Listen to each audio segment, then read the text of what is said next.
আসসালামু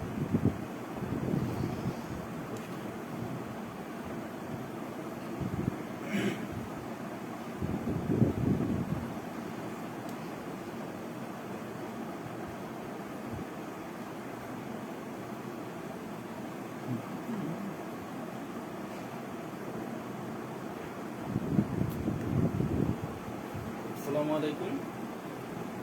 আমাদের 3 days online ECG workshop presented by Learn Medical Easily। আমি আপনাদের সাথে প্রতিদিনের মতো আছি ডক্টর মোহাম্মদ আব্দুল্লাহ রহমান। তো আজকে আমাদের এই 3 দিনের ওয়ার্কশপের আজকে শেষতম দিন। তো আজকে মোটামুটি আমাদের যে সিলেবাসটা আমরা দিয়েছিলাম, যে প্রথম দিন বেসিক্স, দ্বিতীয় দিন এমআই বাদে অন্যান্য হার্ট প্রবলেমের যেগুলো ছিল, এবং আজকে শুধুমাত্র আমরা আলোচনা করব মায়োকার্ডিয়াল ইনফার্কশন এবং মায়োকার্ডিয়াল ইসকেমিয়া নিয়ে। তো যারা এখনো আমাদের অনলাইনে যুক্ত হননি, তো সবাই তাড়াতাড়ি আমাদের সাথে যুক্ত হয়ে যান। আমরা এখনই ক্লাসের শুরু করে দিব। তো আমরা কথা না বাড়িয়ে আমরা আমাদের ক্লাস শুরু করতে যাচ্ছি।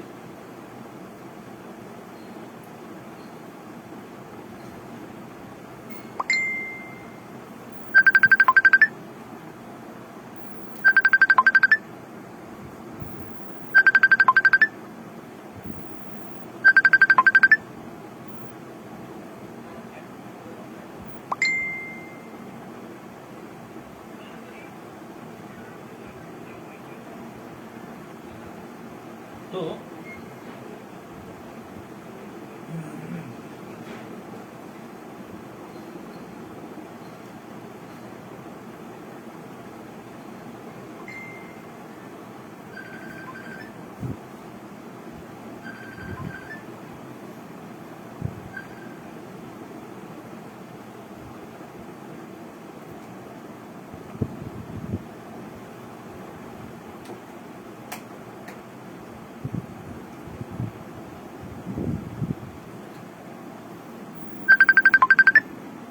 তো আমাদের আজকের টপিক মায়োকার্ডিয়াল ইসকেমিয়া অথবা মায়োকার্ডিয়াল ইনফার্কশন। তো আমরা শুরু করতে যাচ্ছি। মায়োকার্ডিয়াল ইসকেমিয়া বা মায়োকার্ডিয়াল ইনফার্কশন, এটা অথবা না মায়োকার্ডিয়াল ইসকেমিয়া এবং মায়োকার্ডিয়াল ইনফার্কশন, মানে কখন আমরা মায়োকার্ডিয়াল ইসকেমিয়া বলবো, কখন আমরা মায়োকার্ডিয়াল ইনফার্কশন বলবো। আমাদের যথারীতি আরেকটা টার্ম আমরা সবসময় জানি যে ACS, অ্যাকিউট করোনারি সিনড্রোম। তো আমরা এই জিনিসগুলো একটু ক্লারিফাই করব যে আসলে কোন জিনিসটা কি এবং কখন আমরা ইসিজি করতে দিব, এবং আমাদের কোন জিনিসটা আসলে গোল্ড স্ট্যান্ডার্ড ইনভেস্টিগেশন এবং কখন। আমাদের প্রথম যদি আমি বলি, আমাদের আসলে এসিএস বলতে আমরা কি বুঝি একটু সংক্ষেপে যদি আমি বলি, ACS বা অ্যাকিউট করোনারি সিনড্রোম, এই জিনিসটা আসলে দুইটা জিনিসের কম্বিনেশন। একটা হচ্ছে unstable angina plus myocardial infarction.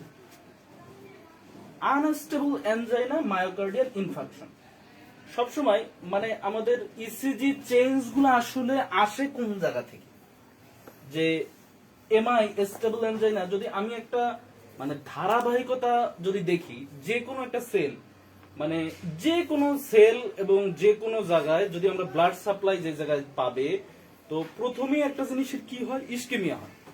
ঠিক ওই টাইমে আমরা ওই সেলুলার নিউট্রিশন বা নারিশমেন্ট ওইটা যদি কখনো না হয়, তখন ওই সেলটা আসলে এটা বিভিন্ন জায়গার, যেমন নার্ভাস সিস্টেম, তারপরে হলো গিয়ে হার্ট মাসেল, এগুলোর একটা নির্দিষ্ট টাইম আছে যে এই পর্যন্ত ইসকেমিয়া, মানে ওই পর্যন্ত ওই টাইম যদি ইসকেমিয়া না হয়, যেমন আমাদের মাসেল অনেক সময় দেখবেন যে পুরোপুরি হাত কেটে ফেলছে, ওইটা আবার জোড়া লাগানো যায়, এর একটা নির্দিষ্ট টাইম ভ্যালিডিটি আছে যে কতক্ষণ পর্যন্ত ওইটা ব্লাড সাপ্লাই ছাড়াও থাকতে পারবে বা ওই সেলগুলো বেঁচে থাকে। ঠিক আছে, তো আমাদের সেন্ট্রাল নার্ভাস সিস্টেমের এই জিনিসটা, মানে এই যে ক্যাপাবল ক্ষমতা যে কতক্ষণ পর্যন্ত ব্লাড সাপ্লাই, এটা সবচেয়ে কম। এটা 3 মিনিট ধরে হার্ট মাসেলে 20 মিনিটসও কোনো কোনো ক্ষেত্রে ধরা হয়। তো প্রথমে আমার কি হবে, প্রথমে হবে ইস্কেমিয়া, তারপরে কি হবে, প্রথমে ইস্কেমিয়া তারপরে হবে ইনফার্কশন।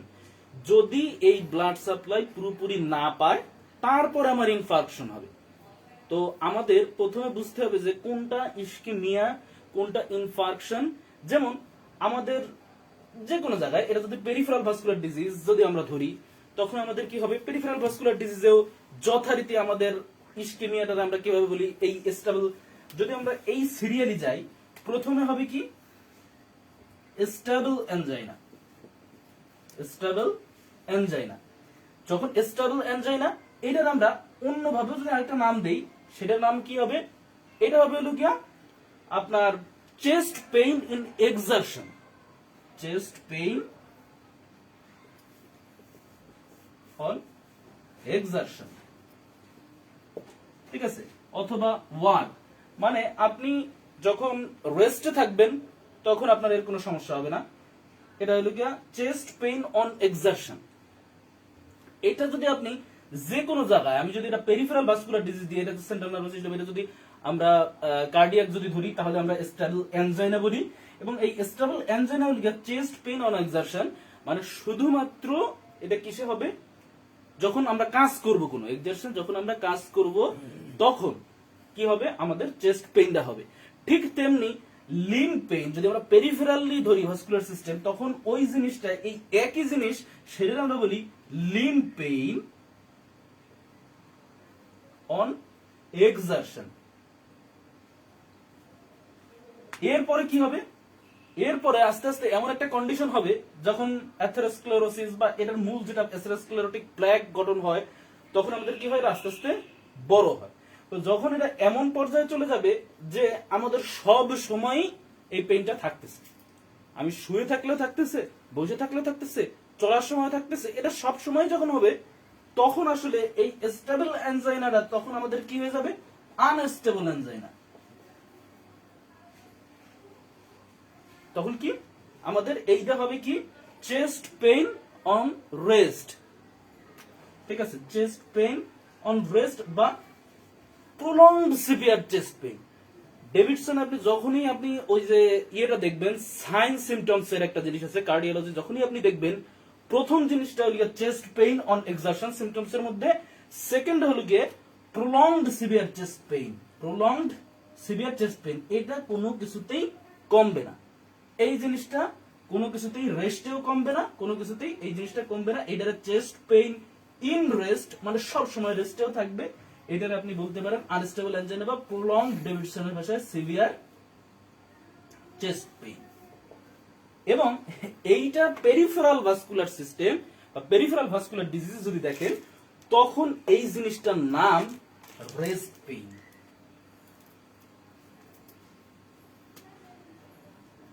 পেরিফেরাল ভাস্কুলার জিনিসে এই জিনিসটার নাম হলো রেস্ট পেইন। আসলে এগুলো হলো ভাস্কুলার ডিজিজ। ভাস্কুলার ডিজিজের মধ্যে কখনো এতে প্ল্যাক যখন গঠিত হবে, যে কোনো জায়গায় হতে পারে, আমাদের এই যে লিম্বে আমাদের এই ইয়ে হতে পারে, অ্যাথেরোস্ক্লেরোটিক প্ল্যাক গঠন হতে পারে। তো তখন আমাদের যে ইস্কেমিয়া হয়, ফার্স্টলি হয় লিম্ব পেইন, তারপরে এক্সারশন, তারপরে রেস্ট পেইন। এরপরে আপনাদের কি হলো, অ্যাথেরোস্ক্লেরোটিক প্ল্যাকটা অনেক বড় হইলো, তখন লুমেনের মধ্যে যখন আর ব্লাড পুরোপুরি পাস হইতে পারতেছে না, তখন ওই জায়গায় পরিপূর্ণ নারিশমেন্ট পাচ্ছে না। যখনই না পাবে তখন স্টেবল এনজাইনা, আনস্টেবল এনজাইনা, আর তারপরে কি হবে, তারপরে হবে ইনফার্কশন। ইনফার্কশনটা এটা আসলে মাইক্রোস্কোপিক সেল ডেথ। ইনফার্কশনের আরেকটা জিনিস খুব সুন্দরভাবে আমরা বলতে পারি, ঠিক প্রথমে কি স্টেবল এনজাইনা, তারপরে যাবে হলো গিয়া আনস্টেবল এনজাইনা, এবং এরপরে যাবে হলো গিয়া মায়োকার্ডিয়াল ইনফার্কশন। এবং এইটা পেরিফেরাল ভাস্কুলার ডিজিজে স্কেলিটাল ইনফার্কশন বা যে কোনো জায়গার ইনফার্কশন হবে বা মাইক্রোস্কোপিক সেল ডেথ। এই মাইক্রোস্কোপিক সেল ডেথের পরবর্তী যদি আমরা আরো যাই, মাইক্রোস্কোপিক সেল ডেথের পরবর্তীতে কি হবে, পরবর্তীতে হবে ম্যাক্রোস্কোপিক সেল ডেথ। যখন এটা দেখা যাবে তখন আমরা এটারে বলি গ্যাংগ্রিন। কিন্তু এই হার্টের গ্যাংগ্রিন পর্যন্ত যাইতে সে কবরের মধ্যে আর 2-3 দিন থাকা লাগবে। কিন্তু এই লিম্ব আসলে হার্টের মধ্যে যদি এই মায়োকার্ডিয়াল ইনফার্কশন হয়ে যায়, এর পরে তার কমপ্লিকেশন হয়ে সে অটোমেটিক কবরে চলে যাওয়ার পরিস্থিতি হয়ে যায়। কিন্তু আপনার লিম্বটা যেহেতু ওই পর্যায়ের, মানে লিম্ব যদি আপনি কেটে ফেলেন তাহলে মানে ভাইটাল অর্গান না, সেহেতু এই জায়গায় কি হবে, আরো পছন্দ ধরবে। তখন মাইক্রোস্কোপিক সেললের, এরপরে কি হবে, ম্যাক্রোস্কোপিক সেললের উইথ সুপার অ্যাডেড পিট্রিফিকশন, যেটা আমরা কি বলি, যেটা আমরা বলি গ্যাংগ্রিন। তো এই হলো একটা ইস্কেমিয়া, যে কোনো জায়গার ইস্কেমিয়া। আমরা আসলে মূলত পড়তেছি হার্টের ইস্কেমিয়া।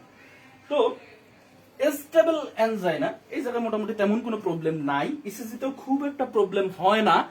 এই স্টেবল অ্যানজাইনা, এইটার জন্য আমরা কোন টেস্টটা করব? স্টেবল অ্যানজাইনার জন্য আমরা আসলে মূলত ইসিজির চেয়ে, ইসিজিতে চেঞ্জ পাই না, আমরা এই স্টেবল অ্যানজাইনার জন্য সর্বপ্রথম পেশেন্টে যেটা দেব সেটা হলো গিয়া এক্সারসাইজ টলারেন্স টেস্ট বা ইটিটি বা অ্যাম্বুলেটরি ইসিজি আমরা বলতে পারি। তো এই স্টেবল অ্যানজাইনারে দেখবেন ওই যে ইসিজি মেশিন, মানে যথারীতি ইসিজির যেসব লিড গুলো দেয়া থাকে সেই সব লিডই লাগানো থাকে, শুধুমাত্র ওই যে দেখবেন একটা ট্রেডমিল, এটা ট্রেডমিল ইসিজিও বলে, যে ট্রেডমিলের উপরও দৌড়াবে, মানে ইসিজির যে ইয়েগুলো দেয়া থাকে। শুধুমাত্র ইলেকট্রোড গুলো যেগুলো হ্যান্ড ইলেকট্রোড থাকবে, আর যেগুলো পায়ের ইলেকট্রোড থাকবে হ্যান্ডের, যেটা আমরা রিস্টে দিতাম ওটা দেওয়া হবে শোল্ডারে, আর যেটা পায়ে দিতাম আসলে ওটা দেওয়া হবে ওয়েস্টে আর কি। এটা হলো গিয়ে আমাদের ইটিটি।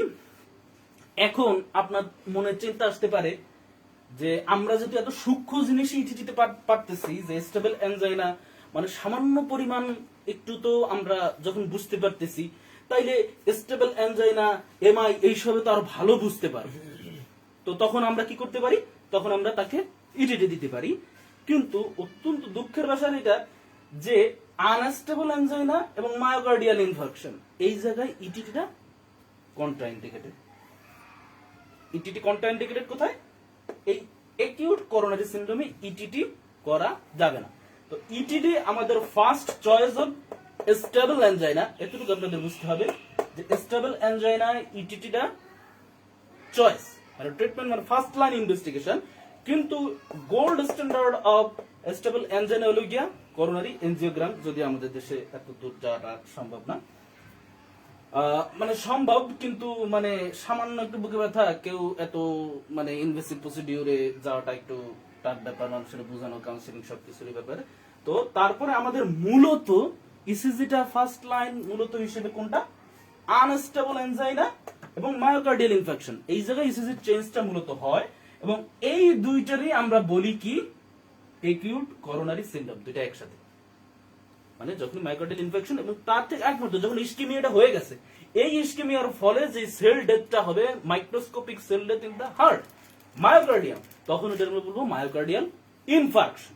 তো এই দুইটা মিলে তখন আমরা এটা বলবো ইসিজি। তো এই ইসিজি দেখার পরে যখন আমরা এই যে মায়োকার্ডিয়াল ইনফার্কশন হবে, আমি ইসিজি চেঞ্জের মধ্যে এখনই যাবো যে কোনটার মধ্যে ইসিজি চেঞ্জ হয়, এটা আমি আগে ক্লিয়ার করলাম। তো এই ইসিজি চেঞ্জ আমরা আসলে মূলত এই জায়গায় ইসিজিটা দিব। এরপরে আমাদের একটু জানার প্রয়োজন যে আমরা আসলে ইসিজির পর আমরা কোন টেস্টটা বা ইয়ে দিতে পারি। যে আমরা যদি এই মায়োকার্ডিয়াল ইনফার্কশনের জন্য যদি দেখি, তাহলে সবচেয়ে মানে আর্লি যেই এটা আসে, যদি আমি বলতে চাই যে কোন মানে কি আমরা ইউজ করি, এর পরবর্তীতে আমরা সবসময় কার্ডিয়াক মার্কার ইউজ করি। তো আমরা কোন মার্কারটা সবচেয়ে যদি সেন্সিটিভ বলতে পারি, বা কোন মার্কারটা দিয়ে আমরা সবচেয়ে ফাস্ট আসে, যদি সবচেয়ে ফাস্ট কোন মার্কার আসে, সবাই হয়তো বা বলে বলবেন ট্রোপোনিন আই, ট্রোপোনিন টি, কিন্তু সবচেয়ে ফাস্ট আসলে ব্লাডে আসে মায়োগ্লোবিন। মায়োগ্লোবিনটা সবচেয়ে ফাস্ট আসে, কিন্তু কেন আমরা মায়োগ্লোবিন করতে দেই না, এটা একটা কোশ্চেন। মায়োগ্লোবিনটা হলো কি নন স্পেসিফিক, এই জিনিসগুলো একটু ক্লিয়ার হওয়া দরকার। আমি সংক্ষেপে বলি যে কোনটা আসলে আমরা কেন এটা নন স্পেসিফিক বললাম, কেন করব না।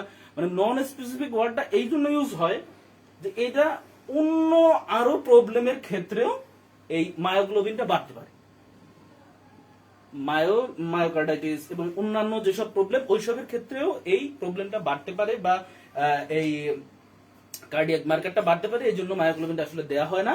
আমরা মূলত কি দেই, ট্রোপোনিন আই এবং ট্রোপোনিন টি আর সিকেএমবি, দুইটাই 4 to 6 আওয়ারে বাড়ে, 12 আওয়ারে পিকে যায়, এবং 3 দিন পর 72 আওয়ারের মধ্যে কি সিকেএমবি ব্যাক করে, কিন্তু প্রায় 7 দিনের মতো থেকে যায় কে ট্রোপোনিন আই আর টি। সেই জন্য আমরা একটু লেট টাইম হলে তখন আমরা ট্রোপোনিন টি দিব। কিন্তু যদি আপনি কার্ডিয়াক ক্যাথে যদি পেশেন্ট নিয়ে যান যে পিসিআই করতে গেছেন বা এমন কোনো প্রবলেম যে পোস্ট কোনো প্রবলেমের ক্ষেত্রে বা পোস্ট এমআই এর ক্ষেত্রে, মানে একবার এমআই হয়েছে হাসপাতালে নিছেন, ঠিক 4 বা 5তম দিনে আপনার আবার এমআই অ্যাটাক হয়েছে, বুকে ব্যথা হচ্ছে বা এরকম কোনো প্রবলেম যদি হয়, তখন আপনি কোন কার্ডিয়াক মার্কার দিবেন? সেই ক্ষেত্রে যদি আমি কোশ্চেন করি, অনেকেরই মনে হবে যে ট্রোপোনিন আই ট্রোপোনিন টি দিব, কিন্তু এই ক্ষেত্রে একটু ভুল। যে ট্রোপোনিন আই এবং ট্রোপোনিন টি এ যদি একবার বাড়ে, এ কিন্তু 7 দিন পর্যন্ত আপনার কি থাকবে, বেশিই থাকবে। তো 5তম দিনে বা 7 দিনের উপরে ওটা বেড়ে থাকবে, কিন্তু 4তম দিনে বা 5তম দিনে যদি আবার বাড়ে বা রি মায়োকার্ডিয়াল ইনফার্ক্ট হয়, তো তখন আপনাদের অবশ্যই কি দিতে হবে, অবশ্যই সিকেএমবি দিতে হবে, কারণ এটা 3 দিনে পুরোপুরি বেস লাইনে চলে যায়। তো 4র্থ এবং 5ম দিনে যদি আবার তার রি ইনফার্ক্ট হয়, অবশ্যই বাড়বে কে, সিকেএমবি। তো আমরা ইসকেমিয়া বোঝার আগে আমাদের হার্টের ব্লাড সাপ্লাইটা আরেকটু সামারাইজ করব। হার্টের ব্লাড সাপ্লাইটা সংক্ষেপে যদি বলি, তাহলে করোনারি সার্কুলেশন,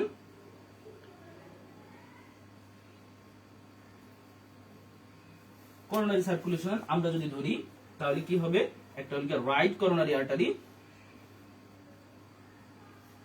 আর আরেকটা হলো left main coronary artery.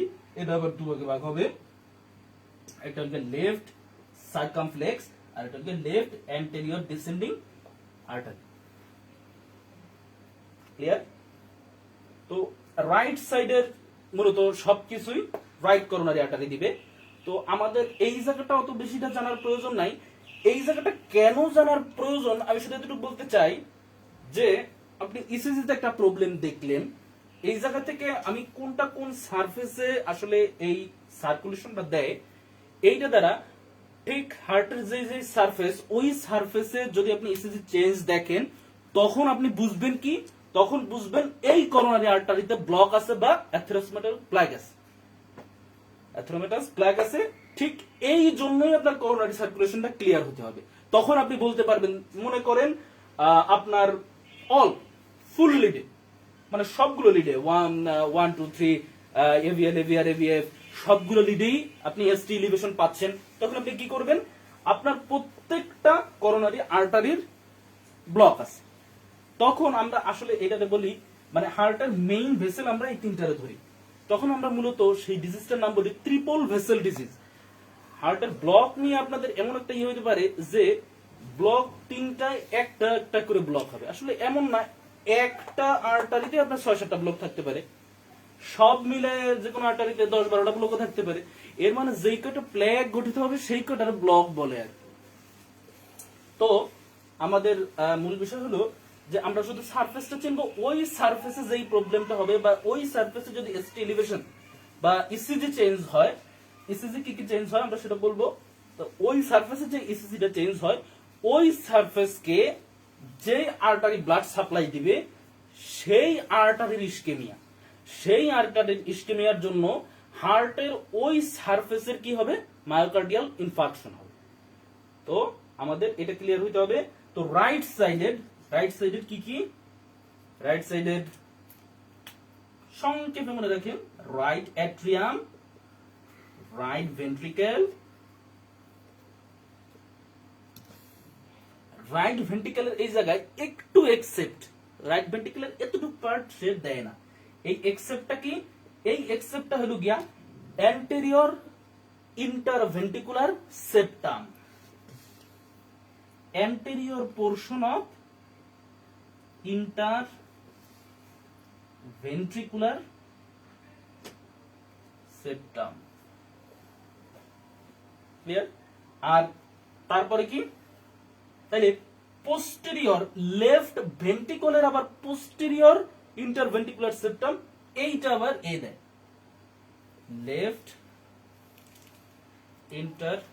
Left ventricular posterior interventricular septum, just posterior posterior interventricular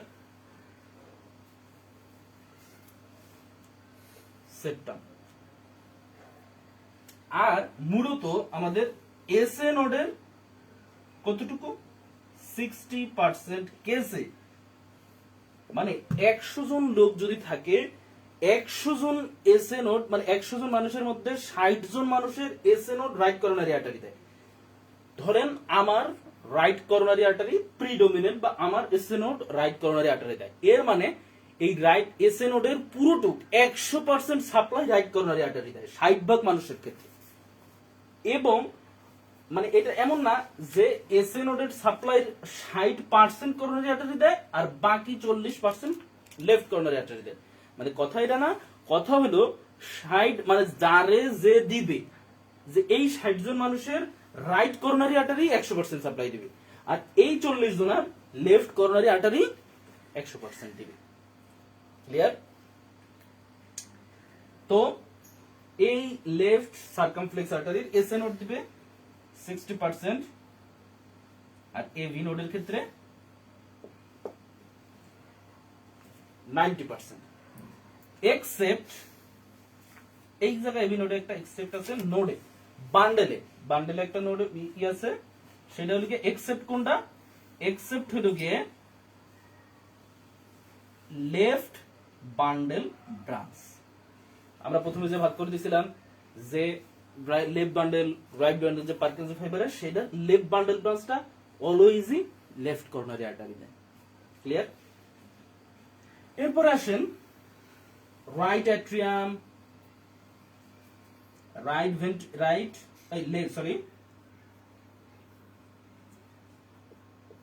left atrium, তারপরে লেফট ভেন্ট্রিকলে আমরা দুইটা ভাগ করছি। লেফট ভেন্ট্রিকলে কি হবে? লেফট ভেন্ট্রিকলের অ্যান্টেরিয়র, লেফট ভেন্ট্রিকলের অ্যান্টেরিয়র এবং lateral surface, antero lateral surface দিবে লেফট অ্যান্টেরিয়র ডিসেন্ডিং আর্টারি। এবং এই জায়গার যে এক্সেপ্টটা আছে, যেটা রাইট করোনারি আর্টারি দিচ্ছে না, right ventricular anterior portion of the interventricular septum, এইটা কে দিবে? এই anterior portion of the interventricular দিবে left anterior descending artery, anterior interventricular, মানে এই যে এক্সেপ্টটা, এই যে এই সাইডের এক্সেপ্টটা দিবে। আর লেফট সার্কামফ্লেক্স আর্টারি এ কি দিবে? এ আসলে দিবে আপনার এই অ্যান্টেরো ল্যাটারাল, আর বাকি যে ইউরোসাবজেক্ট আছে সেটা হলো গিয়া postero inferior surface of the left ventricle. এবং এই যে এসএ নোডের যে 40% এ দিবে, এইটা এসএ নোডের 40% এবং এভি নোডের 10% এবং লেফট বান্ডেল ব্রাঞ্চ এই পুরোটুকু দিবে কে? Left circumflex. তো এইবার আসেন এইটার সাথে আমি একটা সহজ উপায়ে আমি লিড গুলো পরিচয় করি, যে কোন লিড দ্বারা আসলে কোনটা বুঝবে।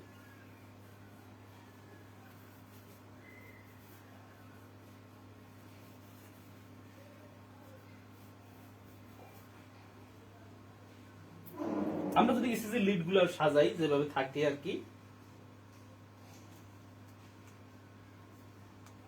ইসিজি লিড গুলো কি কি? প্রথমে হলো 1 2 3,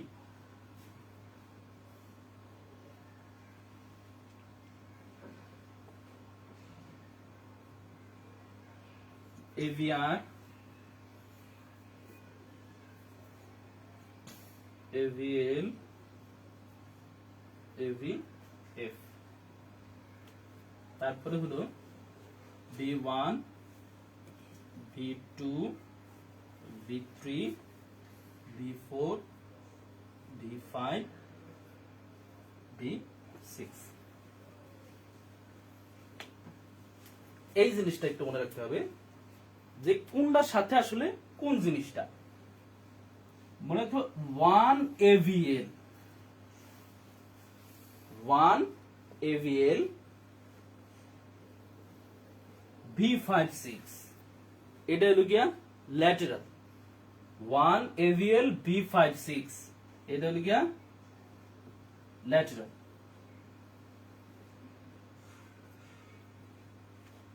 তারপরে কি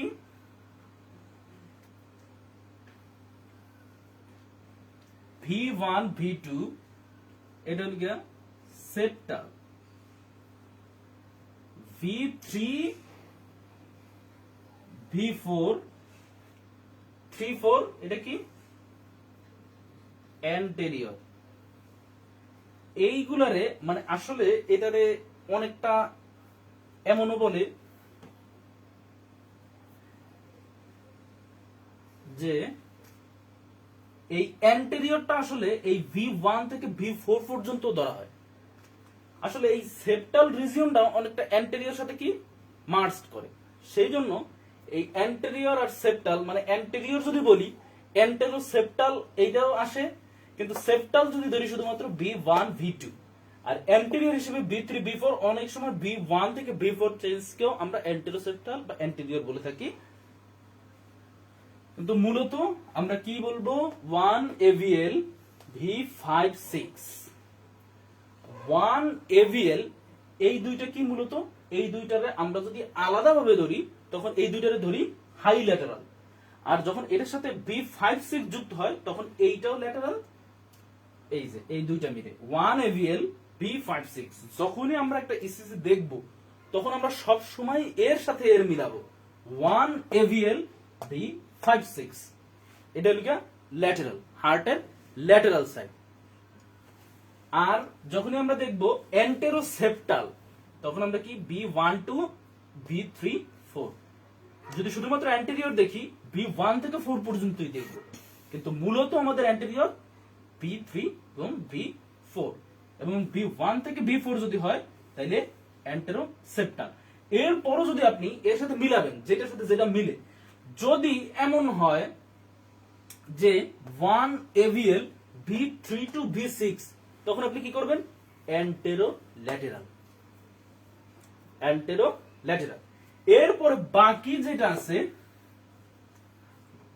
1 2 3 AVF AVRটা দিয়ে আমি আগেই বিবেচনা বলছি যে AVRটা দিয়ে আমাদের ইলেকট্রোড প্লেসমেন্ট ঠিক আছে কিনা কারণ AVRটা সবসময় কি হবে উল্টা হবে তো এই ইলেকট্রোড প্লেসমেন্ট ঠিক আছে কিনা AVR দিয়ে আমরা মূলত সেটাই দেখি বাকি আমরা এই 2 3 AVF এইটা আমরা কি করব 2 3 AVF এইটা হলো কি আমাদের ইনফেরিয়র তাহলে আমাদের লিস্টটা ক্লিয়ার 1 AVL B56 তারপরে কি এটা হলো কি ল্যাটেরাল 2 3 AVF এটা হলো কি inferior B12 septal B34 anterior এখন এটা আমি আরেকটু এইবার আমি ব্লাড ভেসেলের সাথে আমি এটা কোরিলেশন করে দিব আরো সোজায় মনে রাখতে পারবেন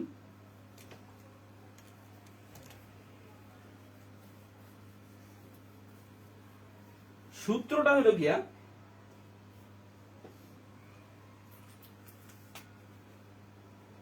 লিসান লিথালের লিসান LISAN দেখেন সিরিয়ালে যদি যাই লিসানের এল এ ল্যাটেরাল কোনটা ল্যাটেরাল লিড যদি ধরি আমি তাহলে এটা হবে 1 AVL B56 ওই যে সাইডে 1 AVL আর ওই পাশে লিখে B56 এটা হলো গিয়া ল্যাটেরাল ইনফেরিয়র কোনটা 2 3 AVF সেপ্টাল কোনটা V1 V2 anterior B3 sorry এটা শুরুর দিকে B3 B4 আর এই যে এই একদম ওই যে শেষের যেটা ছিল B5 B6 তাহলে এই দুটো হলো ল্যাটেরাল ল্যাটেরাল কি 1 AVL এবং B56 ল্যাটেরাল ইনফেরিয়র কি 2 3 AVF B1 হলো সেপ্টাল B2 B3 B4 এটা হলো A মানে অ্যান্টেরিয়র এবং ল্যাটেরাল হলো B56 ঠিক আছে, তাইলে এই যে ল্যাটেরাল, এর জন্য এল দিয়ে মনে রাখবেন, এর ভেসেল কি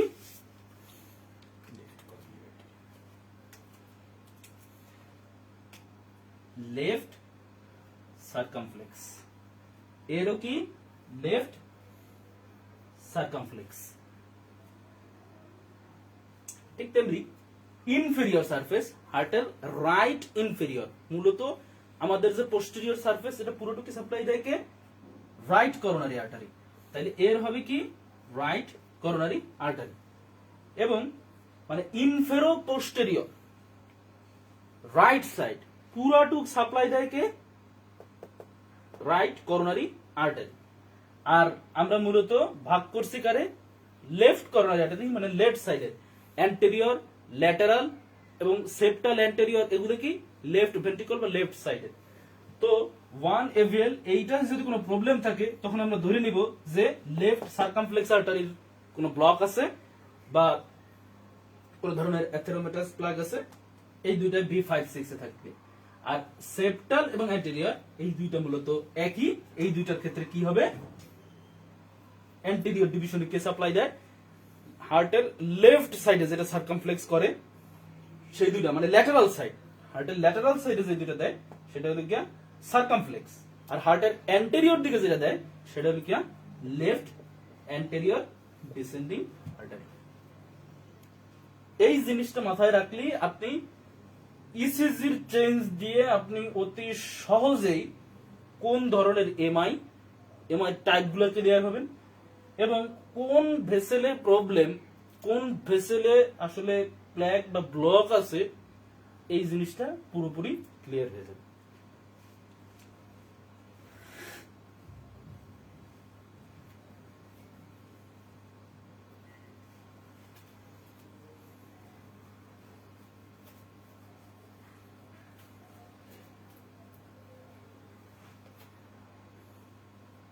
এইবার আমি ইসিজির মানে ইসিজি রিলেটেড কিছু এমআই টাইপের কথা ভাগ করব।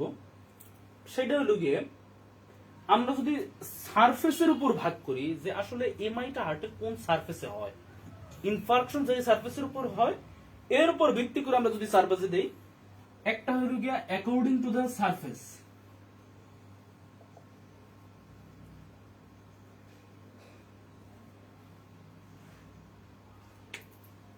এটা আসলে কোনো বইতে স্পেসিফিক ভাবে এভাবে বলা নাই যে এটা এই সার্ভিসের এই সার্ভিসে, এইভাবে কোনো ক্লাসিফিকেশনও কোনো বইতে আছে, এটা ডিরেক্টলি দেয়া আছে যে এটা এই সার্ভিসের, এটা এই সার্ভিস হলে বলবো।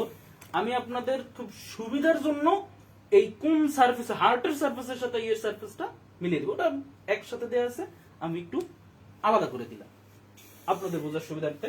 সেটা হলো গিয়ে হার্টের কি কি সার্ফেস আছে, অ্যান্টেরিয়র, ল্যাটারাল, পোস্টেরিয়র, ইনফেরিয়র। ঠিক এই কয়টা ক্ষেত্রেই আমরা এমআই পাই, anterior MI, antero lateral MI, posterior MI বা ট্রু পোস্টেরিয়র এমআই, আর আরেকটা কি ইনফেরিয়র এমআই। ঠিক আছে, আরেকটা জিনিস আমরা ক্লিয়ার করব, সেটা হলো গিয়ে according to the time duration, according to the time duration, এর উপর ভিত্তি করে আমাদের এমআইটা কি হবে,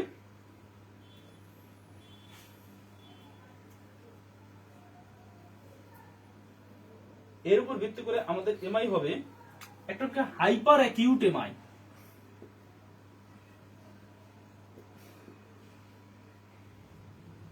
এটা হবে, আর তারপরে হবে রিসেন্ট এমআই, আর আরেকটা হবে ওল্ড এমআই।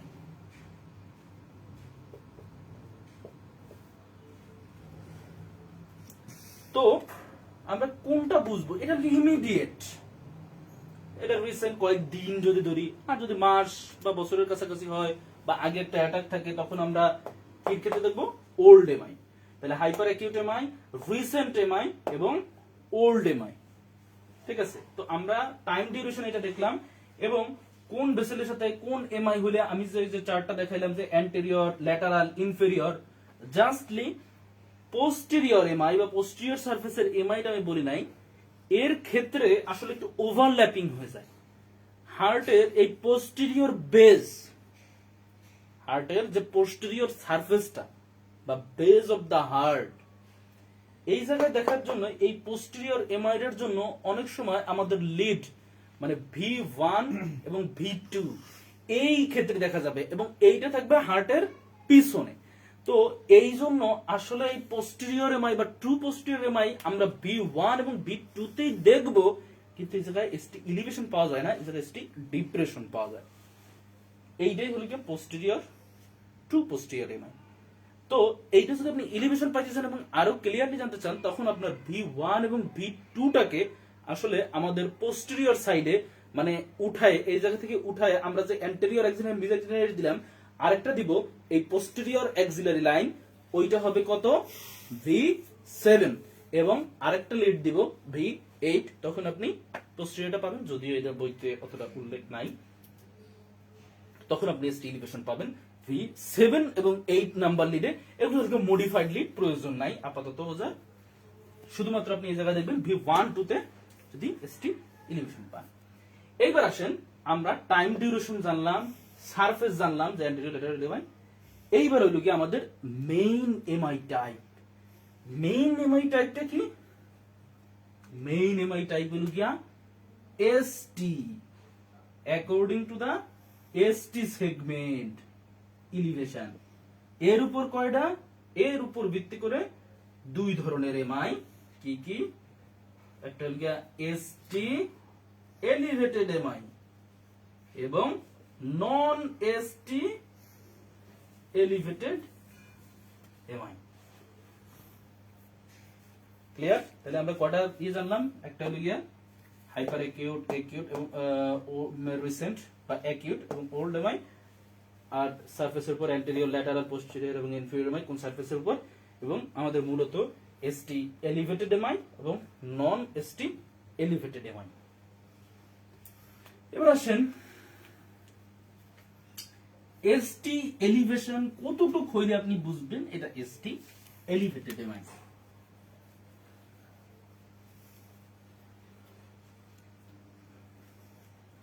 প্রথমে আমরা আসি এসটি এলিভেটেড এমআই।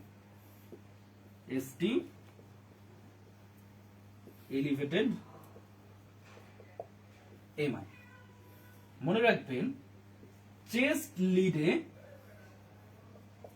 2 মিলিমিটার যদি উপরে ওঠে তখন আমরা এটারে বলবো 2 মিলিমিটারের উপরে যদি হয় তখন আমরা এটারে বলবো এসটি এলিভেটেড এমআই। এবং লিম্প লিডে যদি 1 মিলিমিটার, 1 মিলিভোল্ট বা 1 স্মল স্কোয়ার, এগুলো আসলে 2 স্মল স্কোয়ার ধরতে পারেন, 2 স্মল স্কোয়ার 1 স্মল স্কোয়ার, তখন আপনার কি হবে? এটা লিম্প লিডে যদি একের বেশি হয় তখন আমরা এসটি এলিভেটেড এমআই। ঠিক আপনার যখন এসটি ডিপ্রেসিভ এমআই বা নন এসটি এলিভেটেড এমআই,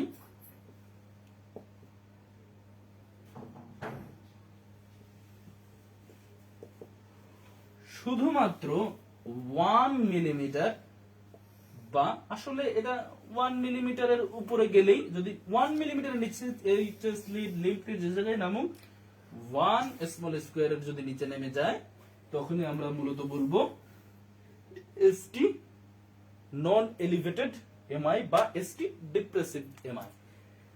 ট্রিটমেন্টের ক্ষেত্রে as usual ST non ST elevated এর ক্ষেত্রে ইসকেমিয়া বা অন্যান্য কিছু চিন্তা করতে পারেন, কিন্তু এসটি এলিভেটেড এমআই এর ক্ষেত্রে আপনি যেসব ড্রাগ শুরু করতে চান সেসব ড্রাগ, এবং ডেভিডসন আপনি কখন অ্যান্টিকোয়াগুলেন্ট বা যেসব শুরু করবেন সেসবের একটা চার্ট আছে। তো এরপরে কি করবে? নন এসটি এলিভেটেড এ খুব বেশি আপনার ট্রিটমেন্টের আসলে প্রয়োজন হয় না, কিন্তু এসটি এলিভেটেড এমআই এর প্রয়োজন হয়। ঠিক আমি এই জায়গায় কালকে আরেকটু ক্লিয়ারিফাই করতে চাইছিলাম যে বান্ডেল ব্রাঞ্চ ব্লকের যদি new onset left bundle branch block হয়। আসলে বান্ডেল ব্রাঞ্চ ব্লক গুলো আগে থেকেই থাকতে পারে, এটা পরবর্তীতে থাকে। এই জন্য আপনাদের সবসময় বান্ডেল ব্রাঞ্চ ব্লকের ক্ষেত্রে আপনাদের বলতে হবে যে আগের কোনো ইসিজি আছে কিনা, বা যদি কখনো আপনি প্রথমবার ডায়াগনোসিস করতে পারেন তাহলে অবশ্যই বলবেন যে ইসিজিটাকে সংরক্ষণ করার জন্য। কারণ যদি এটা যদি আগে থেকে হয়ে থাকে তাহলে খুব একটা প্রবলেম না, বান্ডেল ব্রাঞ্চ একটা থাকলে খুব বেশি একটা প্রবলেম হবে না। কিন্তু যদি new onset left bundle branch block হয় অবশ্যই এসটি এলিভেটেড এমআই ট্রিটমেন্ট শুরু করতে হবে। তো আমরা তারপরে কি করব, এসটি এলিভেটেড এমআই এবং নন এসটি এলিভেটেড এমআই। এখন আমরা কি করব, হাইপার অ্যাকিউট, অ্যাকিউট এবং ওল্ড এমআই। ওল্ড এমআই ক্ষেত্রে আমরা কিভাবে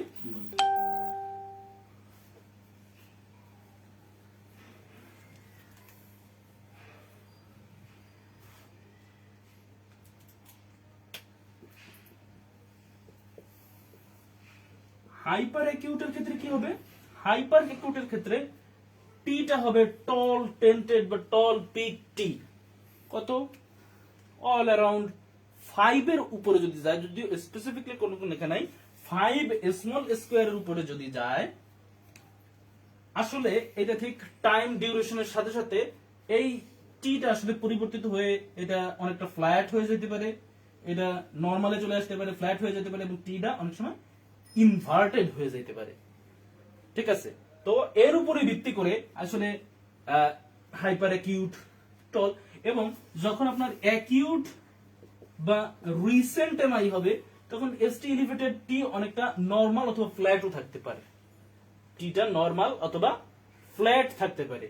কিন্তু আমাদের আরেকটা কি, ওল্ড এমআই ক্ষেত্রে, ওল্ড এমআইটা আসলে আমাদের মূলত মেইন যে দেখার বিষয় সেটা হলো গিয়া কিউ ওয়েভ। কিউ ওয়েভের নরমাল কতটুক, ওয়াইড 1 এবং ডেপথ 2। এর বেশি যদি নামে, কোন কোন ক্ষেত্রে আসলে কিউ ওয়েভ আপনি নাও পেতে পারেন, এটা অলমোস্ট মানে আপনি 1 এর কম পান বা বেশি পান, এর ক্ষেত্রে আপনার খুব বেশি একটা প্রবলেম না। কিন্তু এর ডেপথ যদি 1 বা 2 বেশি নেমে যায় তখন আপনার কি হবে, এটা প্যাথোলজিক্যাল কিউ ওয়েভ। এবং এই প্যাথোলজিক্যাল কিউ ওয়েভটা আসলে মূলত ওল্ড এমআই। এর ডেপথ আসলে যত বাড়বে ঠিক তত আপনার কি হবে, এমআই গভীরতা, আর ওল্ড এমআই এটার সাসেপ্টিবিলিটি এবং তার যে ওল্ড এমআই ছিল এটা আপনি তত ক্লিয়ার বুঝতে পারবেন।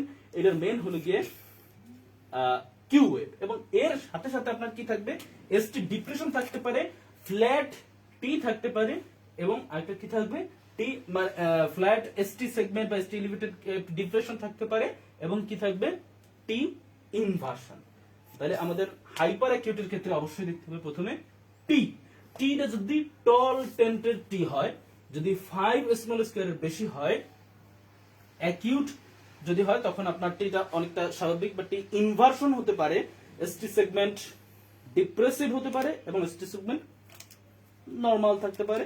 আর ওল্ড এমআই ক্ষেত্রে আপনার প্রথমে দেখতে হবে কিউ ওয়েভ, তিনটা কথা, Q wave, ST depression or normal, এবং T flat or T inversion.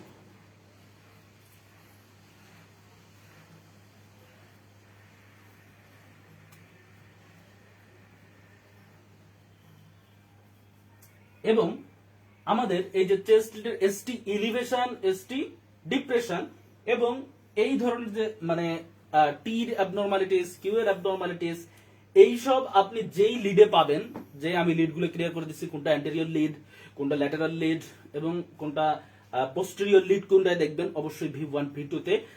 যদি আপনি V7 এবং V8 যদি লাগাতে পারেন তাহলে অবশ্যই V7 8 এ। এবং আরেকটা জিনিস, মানে ওই সব যেই লিডে আপনি পরিবর্তন দেখবেন আপনি ওই সারফেসের কথা বলবেন, এই জন্য সারফেসটা উল্লেখ করলাম না। আর আপনার আরেকটা যদি হয় সেটা হলো গিয়ে আপনার অনেকটা বলে যে রাইট ভেন্ট্রিকুলার ইনফেকশন, এটা আলাদা একটা জিনিস।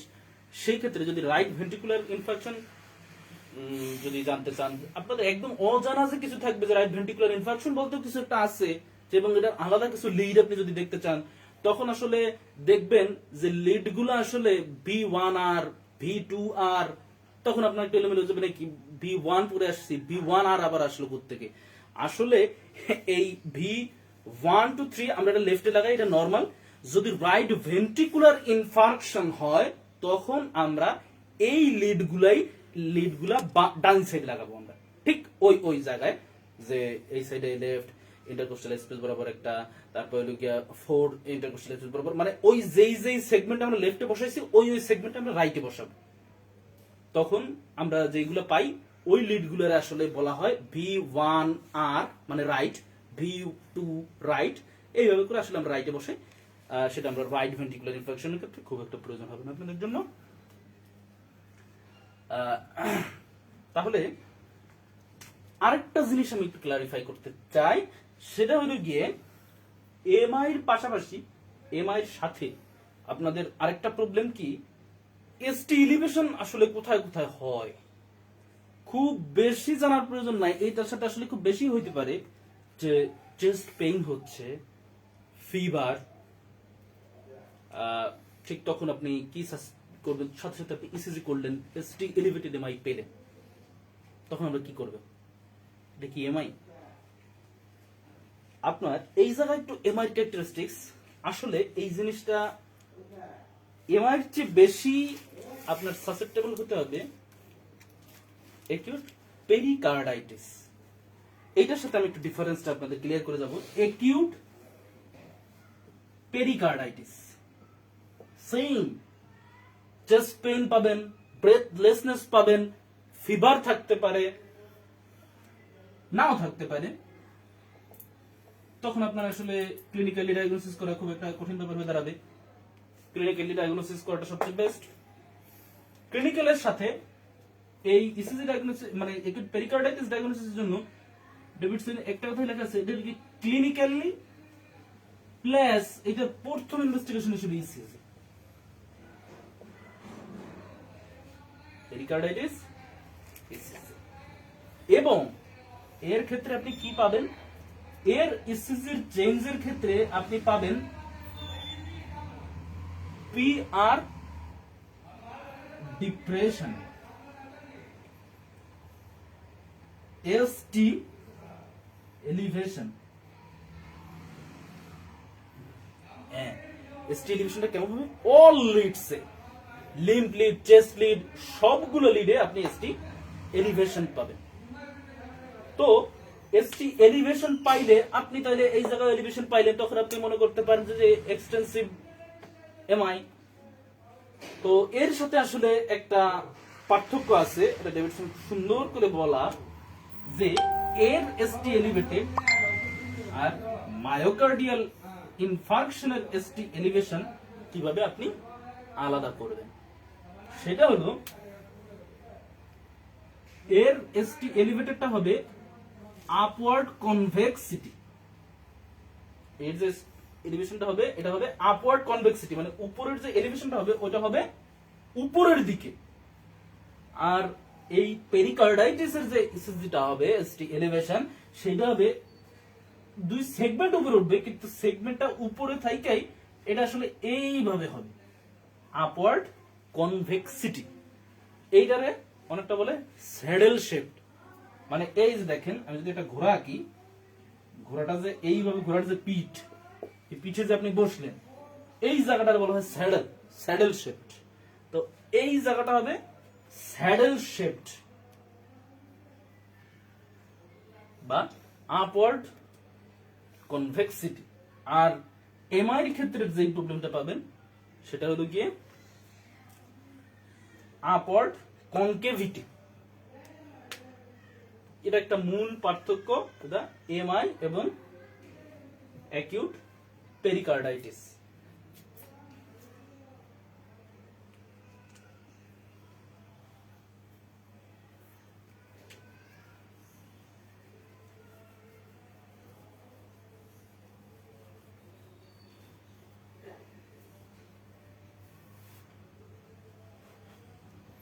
আপাতত মায়োকার্ডিয়াল ইনফেকশন সম্পর্কে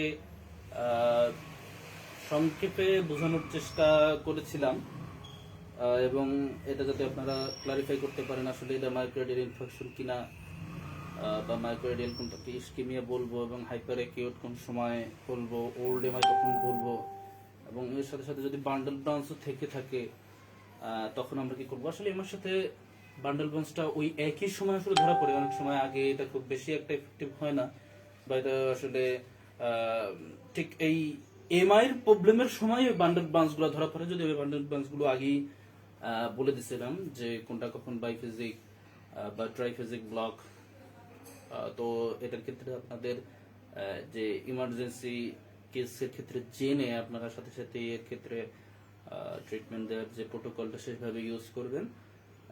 তো আশা করি আজকে আমাদের ইসিজি বা ইসিজি পার্ট 3 মোটামুটি ক্লাস শেষ হয়ে যাচ্ছে। আপনাদের কোনো কোশ্চেন থাকলে বা নেক্সট টাইম যদি আপনারা আর কিছু জানতে চান এই ক্ষেত্রে আপনারা হোয়াটসঅ্যাপ আর মেসেঞ্জার আমরা পরবর্তীতে প্রবলেম বেস বিষয়গুলো নিয়ে হয়তো সামনে আরেকটা ক্লাস নিব। ও আচ্ছা আচ্ছা।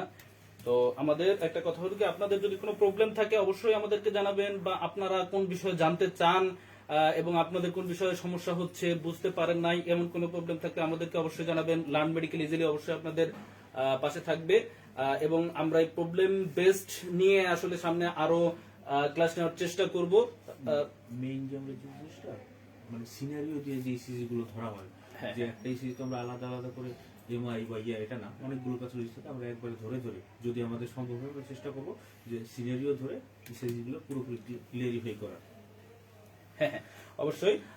আমাদের যেটা আমরা মানে ইচ্ছা করছি আপনাদের